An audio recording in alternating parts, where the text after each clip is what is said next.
今回は、ドイツ鉄道ですら扱いきれず、2年半でお払い箱になった、悲運の特急電車のお話。でもうちって、たびたび変な車両を導入しては、失敗してるよね。こんにちは、ドイツ鉄道の ICE、AD です。毎度おなじみ、ゆっくりさんと、イギリスの HST お兄さんだぜ。おい英国紳士。私たち3人は、ドイツとスイスの間を走る、2階建て特急列車に乗車中です。3人。ああそうか。彼を入れれば3人か。大丈夫？俺の姿、見えてるよね？今回特集している路線は、ドイツ南西の工業都市、シュプットガルトから、スイス最大の都市、チューリッキまで。車両は、ドイツの南の国、オーストリアから転属してきた、4010型電車。通称、インターシティ2によって運転されています。この車両はもともと、オーストリアの私鉄、ウェストバーン向けに製造された電車でしたが、製造後、10年も経たないうちに、ドイツ鉄道へ売却。2022年末から、ドイツ鉄道の在来線特急、インターシティとして運転されています。最も車両の国籍は、スイスだけどな。っていう話を、前回の動画で説明しましたよね。これに関して、追加の情報がございますですのよ。繰り返しになるが、4010型電車は、オーストリアとドイツ、2つの国を渡り歩いている車両だ。しかし、所属する国籍は、なぜか一貫して、スイスの車両として登録されていた。車両を製造したのがスイスだから、国籍がスイスになったんじゃないの？と、思われるかもしれないが、それだけでは理由にならない。なぜなら、スイス製の電車、機関車は、各国で広く普及し、それぞれの運用国で登録されているからだ。4010型の不思議な国籍登録には、ちょっとしたからくりがあった。2010年代以降、ヨーロッパでは、新興の鉄道会社がいくつも誕生した。これらの会社は、線路や各種設備の使用料を払い、国鉄の駅、線路を間借りして、列車を走らせる。ウェストバーンも、そのシステムを利用した、新興鉄道会社の一つだ。それぞれの会社は、車両を用意できれば、自由に鉄道運営に参入できるため、各会社間で、新しいサービスや価格の競争が生まれ、切磋琢磨される、というのが狙いだった。しかしその、車両を調達する、というのが、新興の会社にとって、大きな課題になっていた。まあそりゃそうだよな。定期的に列車を走らせるには、運転開始前に、ある程度まとまった数の車両が必要だけど、これらを一括大量購入するのに、膨大な資金が必要だからな。金融機関から融資を受けるにしても、実績がないから限度があるし。だからといって、購入する車両が少数だと、運転本数が少なく、既存の国鉄に、到底歯が立たない。特にウェストバーンは、片道2時間半の路線に、特急列車を1時間おきに走らせようとしていたから、運行開始前に、車両を十数編成は確保しておきたい。しかし資金的に、これらを一気に調達することは、難しいよな。このジレンマは、車両メーカー側も認識していました。メーカーだって、新規顧客からの注文は欲しいですからね。そこで考え出されたシステムが、車両のリース会社です。簡単に言えば、電車版のレンタカーですね。製造された車両は、一旦リース会社が引き取り、改めて、鉄道会社に貸し付ける、という形態を取ったのです。そして鉄道会社は、月ごと、または年ごとに、車両の使用料を支払い、列車を運転します。このシステムでは、車両の所有者は、鉄道会社ではなく、リース会社となります。こうすることで、新興鉄道会社は、直接購入するよりもはるかに安い金額で、まとまった数の新造車両を運転できます。また、あまり考えたくないことですが、もし新興鉄道の事業がうまくいかず、規模を縮小したり、撤退することになっても、車両はリース会社に返却できます。そうしたらリース元は、新たな会社へ、車両の貸し出しができるんです。反対に、事業が好調で資金に余裕ができたり、貸し出しの期間が終わったら、運行会社が、借りていた車両を買い取ることもできます。その場合、車両本体の価格から、これまでに払った貸し出し料を差し引いた形で、残りのお金を支払うそうです。4010型も、スイスのリース会社が、鉄道会社に車両を貸し出している、という形態でした。運行会社が、私鉄のウェストバーンから、ドイツの国鉄、ドイツ鉄道になっても、その形態は変わりません。なので、所属の会社が移っても、車両の国籍は、大元のスイスになっていたのです。貸し出し期間は、通常、15年から20年程度の、長期間の契約が多いです。こうした車両リースには、製造メーカーに委託する、整備パッケージというのが一緒についてきます。定期的な保守を、製造会社が直接実施することにより、メンテナンス料をがっぽり稼ぐじゃなくて、品質管理と保証を、長期で維持できるからです。リース形態を取る鉄道会社は、自前の整備施設がない、新興鉄道が多いので、この点も、理にかなっていました。けれどもこれが、4010型の運命を、またまた狂わせることになったのでした。さて、スイス行きのインターシティが、シュプットガルトを発車して、そろそろ2時間が経とうとした頃、ドイツとスイスの国境の町、ジンゲンが近づいてきました。対向の線路を見ていると、スイス国鉄の各駅停車ともすれ違います。ここはまだ、ドイツの国内ですけど、鉄道では、スイスの列車も走る区間のようです。やがて到着する国境駅、ジンゲンで、列車内のすべての乗務員が交代します。運転士さんはもちろんのこと。車掌さんも、ここから先は、スイス国鉄の人が乗務します。それと同時に、列車は進行方向が変化します。乗務員の交代と、進行方向を変更するため、駅では少し長く停車していました。だいたい、5分ぐらいだったかな。再び出発した後は、車内で改めて、切符の確認が行われていました。窓の外に目を移せば、遠くに雪山が現れています。山岳国、スイスを感じるひとときです。列車が帝国で動いているのも、スイスを感じるよな。まあそれは、そうねシュプットガルトと、チューリッキの路線は、あまり他の路線と交差しないせいか、遅れが発生しにくいんです。近年、ドイツの特急列車や高速列車は、遅れのひどさが大きな問題になっています。最近だけじゃないだろ。15年ぐらい前からひどかったぞ。それは置いといて、ドイツの特急で、遅れが発生する原因の一つが、年ごとに、他の系統の列車と接続待ちをすることです。それに加えて、路線を共用する列車が多く、路線上に、一本でも遅れた列車があると、周りの列車までを巻き込み、遅れが波及してしまうんです。一方、シュプットガルト、チューリッキ線は、単線区間こそあるものの、スイス国内まで、他の路線と交わることがありません。ほとんどが単独走行となり、マイペースに山の中を走るので、あまり遅れが出ないんですよ。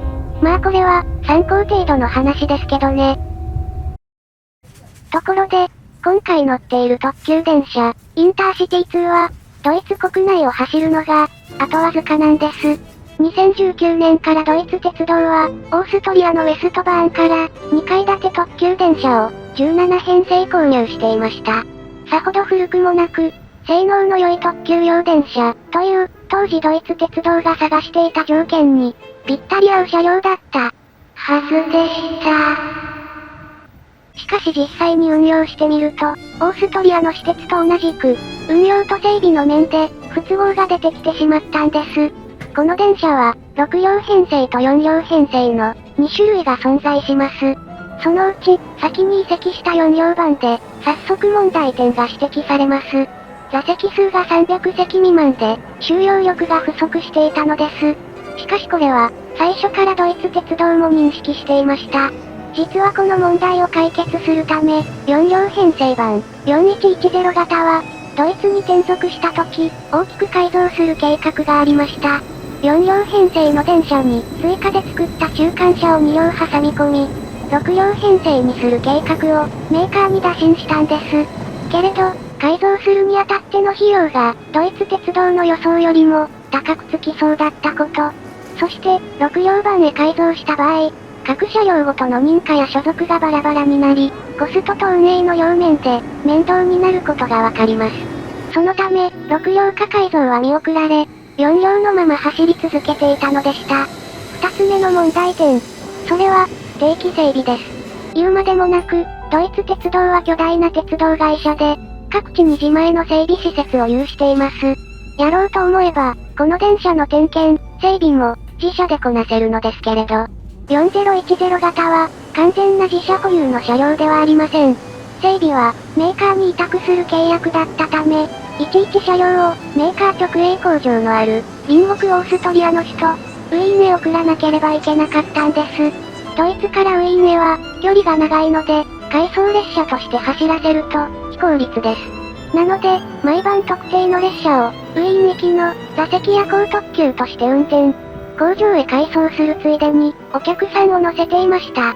これは以前にも、お姉ちゃんがお話ししてましたね。しかしこの手法は、とても効率がいいとは言えません。車両のローテーションが複雑になりますし、ダイヤを組む上でも、運用コストも、重荷になってしまいます。そのためドイツ鉄道は早々に、購入したばかりの車両の売却を、検討し始めました。せっかく車内外を改修して、編成ごとに、固有の愛称まで付けてたのにね。2025年の1月には、早くも売却予定の車両リストに、4010型、4110型の名前が掲載されます。2階建て電車たちは、ドイツ鉄道を引退する準備が、着々と進んでいきました。同じ頃、また車両を欲しがっていた会社があった。それは、この電車たちがかつて走っていた国、オーストリアだ。けれども会社は、古巣のウェストバーンではない。最大手で国鉄系の、オーストリア鉄道が、中古車両を探していたのだ。オーストリア鉄道では、2010年代後半から、特急列車の利用者が急増し、車両不足が顕著になっていた。さらに2020年代になると、フラッグシップ特急のレールジェットに、故障が頻発。その上レールジェットは、長距離路線を想定していたので、食堂車など、デッドスペースが多い上、ドアそのものも狭く、数が少ない。したがって、お客さんの入れ替わりが多い、中短距離の大量輸送に向かない構造だった。そこでオーストリア鉄道は、中古特急用車両を、新たに購入することにした。条件は、最高速度が200キロで、全長は150メートル以下。特急列車にふさわしい座席と、車内設備を持つこと。そして、電化方式や車上信号装置が、オーストリアの規格に対応していることだった。なんだよそれ、各国に広く募集している形態を取ってるけど、完全に、ドイツで使っている、4010型を名指ししてる条件じゃねえか。その通りなんだよ。でも、形は大事だからな。ということで、両者の間で、滞りなく売却交渉は成立。ドイツ鉄道の2階建て特急電車たちは、短期間で、再びオーストリアに戻ることになった。まずは、2022年にデビューした、6両編成の4010型が、2025年6月のダイヤ改正をもって、ドイツ鉄道を引退。転属整備のために、早くも運用を外れている。あれ、2022年に登場して、25年には引退ってことは。そうなの。ドイツで運転されていた期間は、2年半しかなかったことになります。この動画が公開される頃には、すべての編成が引退していますので、残念ながら、今からドイツで乗ることはできません。その後、一足早く、2020年にドイツに移籍していた、4両編成版、4110型が、オーストリア鉄道に移る予定です。つまり、オーストリア鉄道に対抗して導入された、私鉄の特急用電車が、ドイツ鉄道を経て、ライバルかつ国鉄のオーストリア鉄道に売却されたのか。しかも、ドイツ鉄道へ移籍した時に、2階客室の荷物置き場を増設したり、リフレッシュ工事も実施している。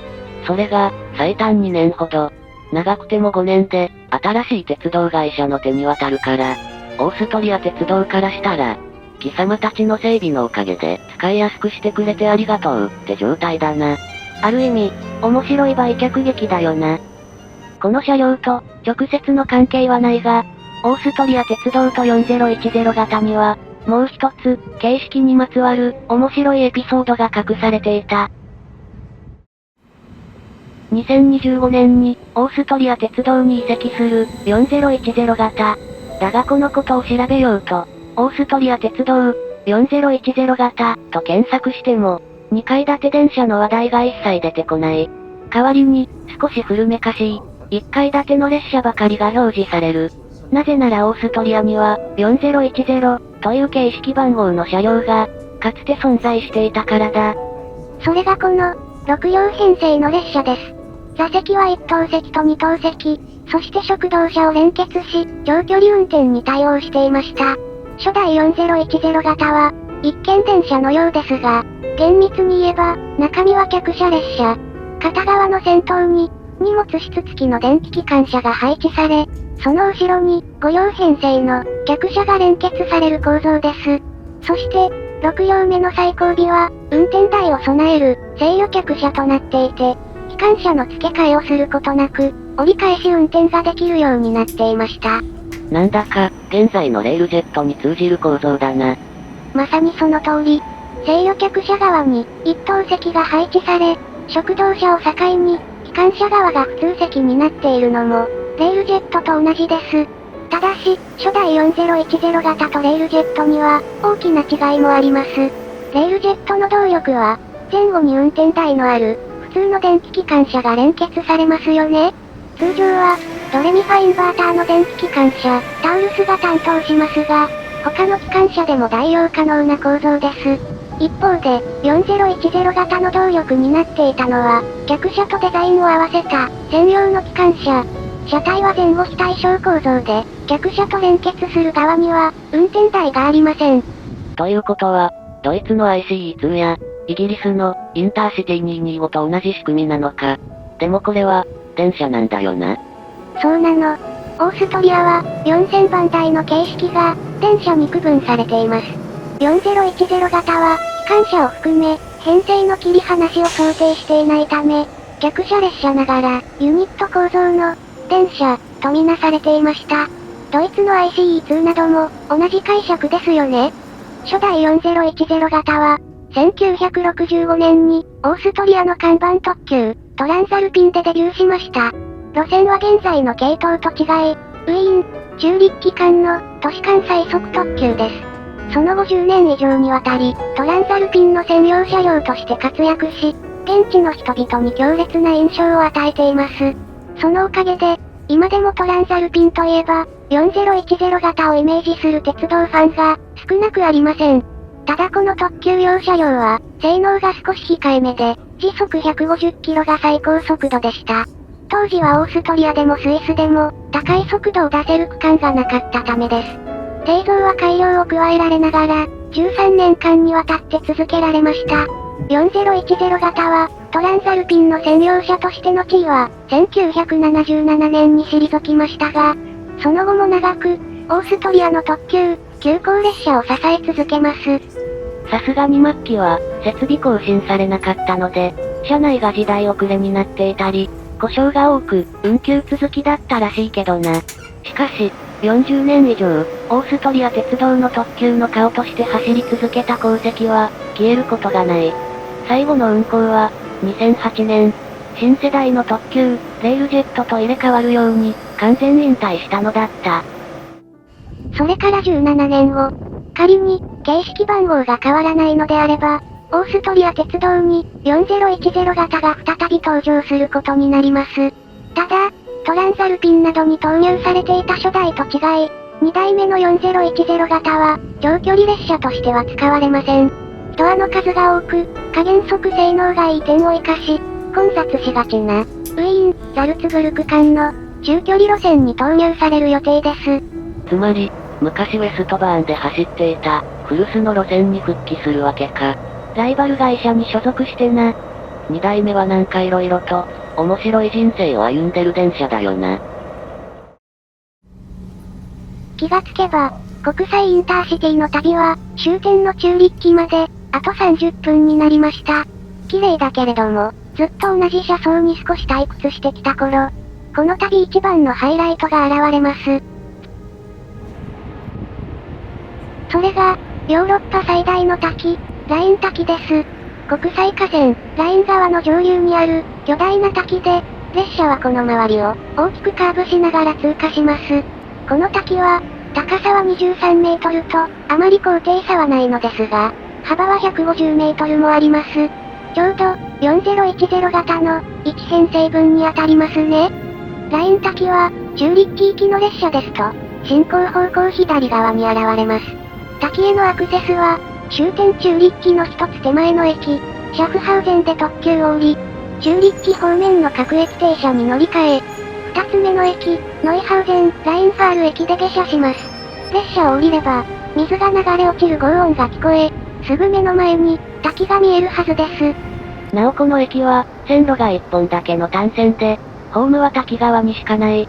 また、時間によっては、2両編成の短い列車しか止まらないが、ここには300メートル以上にもなる、長いホームを備える。そのおかげで、ホームの先端からでも、滝の全景を十分眺められるのである。もちろん時間があれば、ライン側や、滝のすぐ近くまで行くことも可能です。滝の周りは、カーブが比較的急なため、通過列車でも、速度を上げずに通過してくれます。だいたい、3、40秒ほどは見られたかな？今回は、2階建て電車だということもあって、眺めが良く、なかなか珍しい景色だったな。ところでこの電車が、ドイツ、中立地間の特急を引退した後の、後継車両って決まってるのか？それはですね、同じ2階建て車両の IC2 なんですよ。ただし車両は、客車と電気機関車で構成しています。この列車は、運転台付きの制御客車を組み込んでいて、折り返しの時、機関車を付け替える必要がありません。先ほど方向転換した人間駅の停車時間もそのまま維持されます。客車版の IC2 は電車型の4010型より1両少ない5両で構成されます。それに伴い座席数が少しだけ減少しますが、その差は26席。ですが一等席は横3列のゆったりシートですし、座席周りの設備は完全に同じです。列車の最高速度は時速160キロで、性能上は40キロ遅くなります。けれど、ここはもともと最高速度で運転する区間がほとんどないので、所要時間に差がありません。だから、客車列車でも同じ時間で移動できるんです。なんてことを話していたら、遠くに国際空港が見えてきました。まもなく終点の中立地中央駅に到着です。シュプットガルトからの特急は、中立地中央駅の地下ホームではなく、行き止まり構造の地上ホームを発着します。ここで折り返し運転をするので、行き止まりの線路でも特に問題がないからです。中立地に着き、お客さんを降ろした特急は、すぐに行き先をシュプットガルトに変え、来た道を引き返していきます。終着駅での停車時間は、わずか10分程度。車内で、慌ただしくお客さんが入れ替わったと思ったら、あっという間に出発していきました。シュプットガルト、中立地線は、3時間で様々な景色が楽しめます。私たちが乗ったのは、ちょうど当時の日、12月下旬でした。そのため、夕方4時頃には、完全に暗くなっていたのですが、天気が良く、日が長い5月から10月にかけては、午後の便でも絶景が楽しめます。ぜひともおすすめしたい路線です。車内からの景色は、左右どちら側も、甲乙つけがたいです。けれども、ライン滝を絶対見たい人は、シュプットガルトを発車する時点で、右側の席に座ると良いでしょう。シャフハウゼンからは、後ろ向きに座った方が、滝を長く眺められると思います。なんて、再び中立地に着いたところで、そろそろお別れのお時間がやってまいりました。次回もまた、赤と白の列車の旅に、お付き合いください。それでは、またねー。